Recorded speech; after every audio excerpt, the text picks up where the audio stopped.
Welcome to Medicab's PDS Express. In today's class, we'll be seeing this perio question which was asked in the year 2024. Now, the question was in accordance with Merin classification. So, we'll discuss about this Merin classification. A patient who reports for a review 1 year after perio surgery with less than 50% bone loss falls into which class? So, for that, you should know Merin classification. Options given were class A, B, C, and D. Hello everyone. So are you a NEET MDS aspirant and you are struggling to find all previous year authentic question? What if I tell you that you will get everything in just one book? My book is out on Amazon and Flipkart. Just check the video for description. It contains all the solutions along with the reason to rule out for your convenience.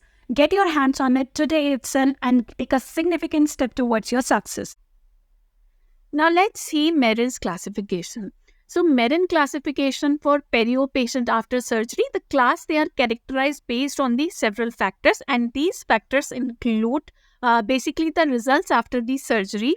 So bone loss, any amount of calculus, then oral hygiene,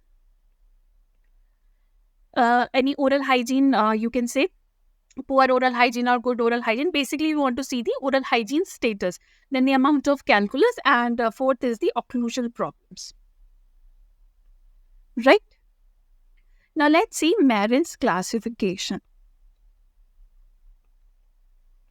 So, class A stands for excellent patient who report to you after 1 year of surgery and they have very minimal amount of bone loss, you can say minimal amount of calculus, almost perfect, right? So, they fall under class A. Now, what is class B? So, similarly, the class B, they have slight amount of bone loss with slight amount of calculus. It will be more than class A. So, that is your class B.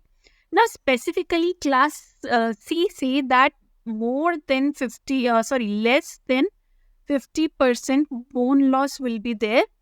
Along with, you can say calculus will be there, then occlusal problems will be there, and bone loss will be less than 50%. And class D says that if bone loss is more than 50%, then it is class D. Now, in question, they have said that the bone loss after, you can say, patient returned to you 1 year after the perio surgery and bone loss was less than 50%. So, they were talking about class C. Correct answer is class C, and here I have pasted this image for perio surgery. Here you have seen the bone loss, and then we have done the perio surgery. Now, coming back to our question, so correct answer is class C. So just remember for class C and D, if it is less than 50% bone loss, like here it is mentioned, then it is class C. More than 50% bone loss is class D. And if they have not mentioned these things, then you can consider class A. Class A is nearly perfect, and class B, they contain slight amount of bone loss and calculus and quite, you can say, poor oral hygiene.